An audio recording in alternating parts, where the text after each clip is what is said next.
Having been banished to the backbenches by Rishi Sunak, Suella Braverman has doubled down on her claims that multiculturalism has completely failed in the United Kingdom, citing what she calls the normalisation of anti-Semitism on Britain's streets since the beginning of the Israel-Hamas war. She's also poured cold water on Rishi Sunak's new deal with Rwanda, saying that there remain gaping holes in it that leave it open to legal challenges. Let's see what my panel make of this. Deputy Leader of Reform UK, Ben Habib, and political commentator Matthew Stadlin. Ben, I want to read out this email from Andy, because Andy's written in there. Andy says, multiculturalism has failed. He says, we've allowed certain groups to live in no-go ghetto zones, ghettoisation of Britain. We bow down every time someone screams racism. We're becoming a country where British values are disappearing day by day, and it's too late to change it back, I'm afraid. I mean, are you as pessimistic as Andy is on the state of Britain? I think we're on a precipice. I don't think it's too late. I think if we act fast and we act decisively, we can save the nation-state that was the United Kingdom.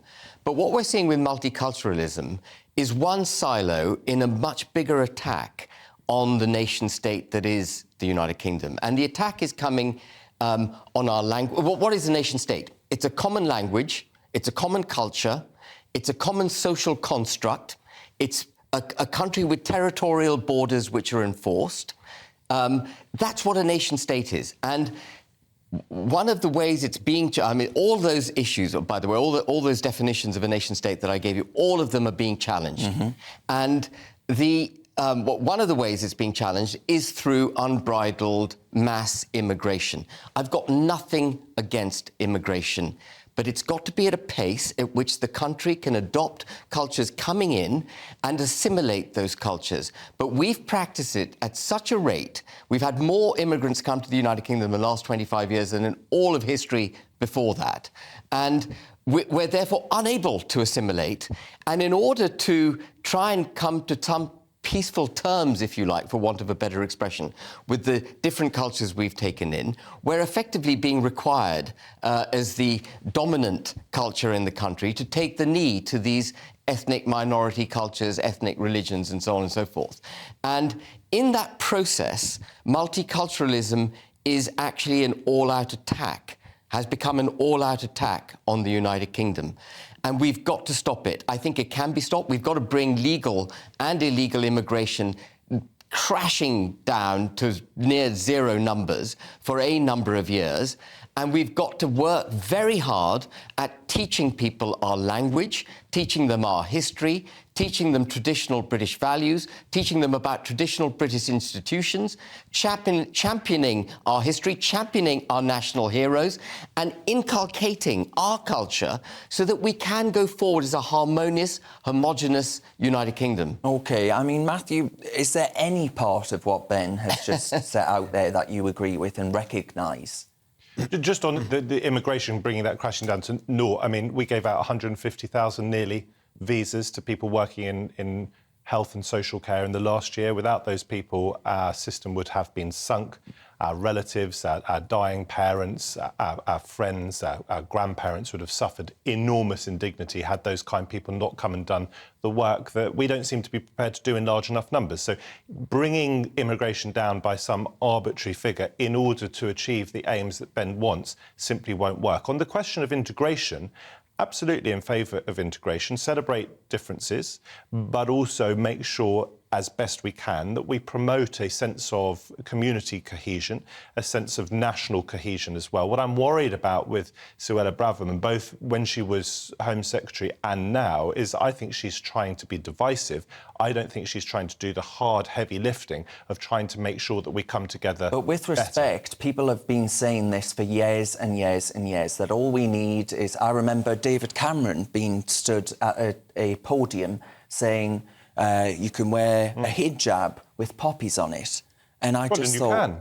But, well... of course you can. But the idea... I've got friends who wear hijabs and saying poppies. all of this, how is saying all of this actually going to, in practice, bring about that cohesion that you speak There's of? been undoubtedly some hate, just to use apparently the proof that Suella Braverman uses to say that multiculturalism has failed. These pro-Palestine marches, undoubtedly there has been some hate on those marches.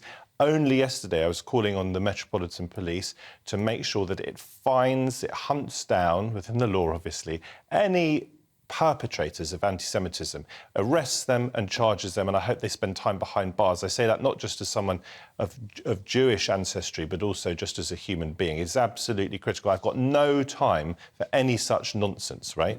But what are we actually going to do? 82% of our country, England and Wales at least, is white. That means 18% are not. What are the plans to bring people together where there is felt that there is division? And I would say this, and it's, I think, extremely important. I don't think there's as much division as some would make out. Ben and I are living, breathing examples of people whose part of our families come from different parts of the world. Ben's from Pakistan on one side of your family, mine from Austria on the Jewish side of my family. We are both proud Brits. And within 1 or 2 generations, we absolutely believe in our country.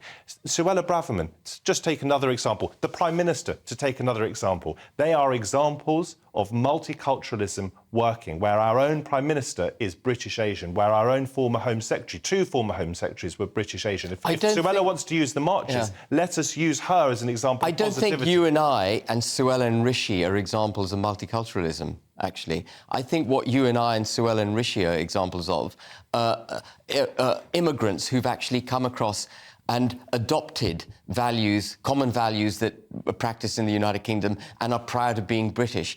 And that's the way I would like immigration to be practiced. So we do it at a rate and a pace where we can assimilate.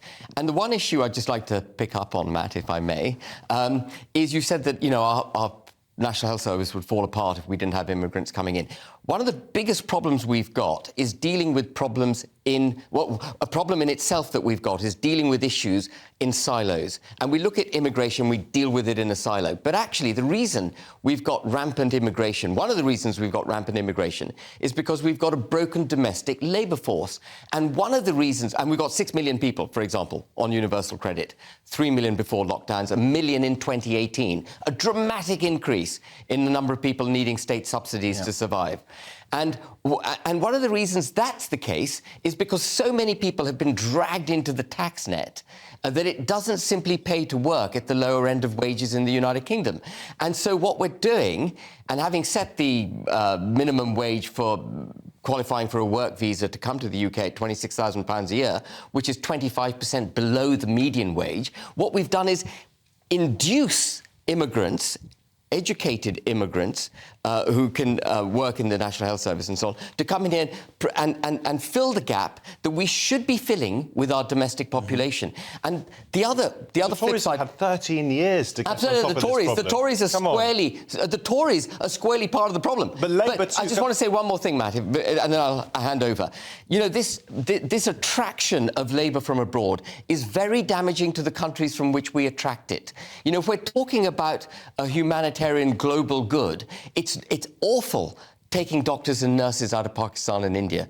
You're damaging those countries, and people don't see that. Sorry, over to you. If you, and I take you at face value and at the value of your words, if that is a genuine concern of yours, then of course that's a reasonable and important concern. Labour are going to would abolish this 20% discount on foreign workers because they think it undercuts, I think, the domestic I think the Tories are going to do it now. Yeah. I think Labour actually led on this idea that Labour does not want to represent the working man and woman is a myth and a nonsense. I just come back to Ben on his important point about why he thinks we are not examples of multiculturalism working. I think we are. I think Suella Braverman, although I fundamentally disagree with her views, and Rishi Sunak are, because their parents, grandparents, your parents, my grandparents, whatever, did come from different cultures, but we are all proudly British. In other words, lots and lots and lots of people, I would suggest the overwhelming majority of people who come from different ethnic or racial backgrounds do buy into Britain. But you and I are culturally very similar. And even though I'm half Muslim and you're half Jewish, we're very similar. But it shows it's possible, right? But that's not multiculturalism. Multiculturalism is the celebration of cultures not assimilating, not being part of the homogeneous... The suggestion she's making, she's using the word multiculturalism to attack immigration and to suggest that immigration can't work in a cultural way. We are examples of it working. But the way we're doing it, it doesn't work. But we are part of this. On that point, then, because Anthony has written in, rather, and Anthony says, when exactly were the British people asked if they wanted this multiculturalism on steroids? Well, every time there's a general election, people know what the issues are that they're voting for. You can't say that because exactly both parties. Except Reform UK. Well, and there's a point. That's an important point that Ben. That's a point. That is an important point that Ben makes. Reform UK are steadfastly against immigration. You've heard No, not against immigration. Well, you want to get it down to naught. Net zero immigration is our policy. Which means that we would bring down net immigration by 600,000 or 700,000 with devastating consequences. That will be in... Let me just finish. That will be in your manifesto. But that will be in your manifesto. So, yes, we do have largely a two-party system, but you are disruptors. And if the British population agree with you on those figures of immigration, bringing them crashing down, they will vote for you and you will get MPs at the next election. Let's see. Well, hey. Yeah, I mean, Joan has written in, and Joan says no way has or does multiculturalism work, and actually all of this about needing to fund to actually staff the healthcare system and social care is a joke, because the more people you have come into our country, sticking plaster, the more people you need to service It's a Ponzi scheme. Exactly. Immigration is a Ponzi scheme. Well, and these people get old, and they need support. They get ill. They need housing. They need all those... A lot of them are going to go home, like the students. Take them out of the figures. They also bring their families. But anyway, we'll leave it there. Matthew Stadlin and, of course, Ben Habib, thank you very much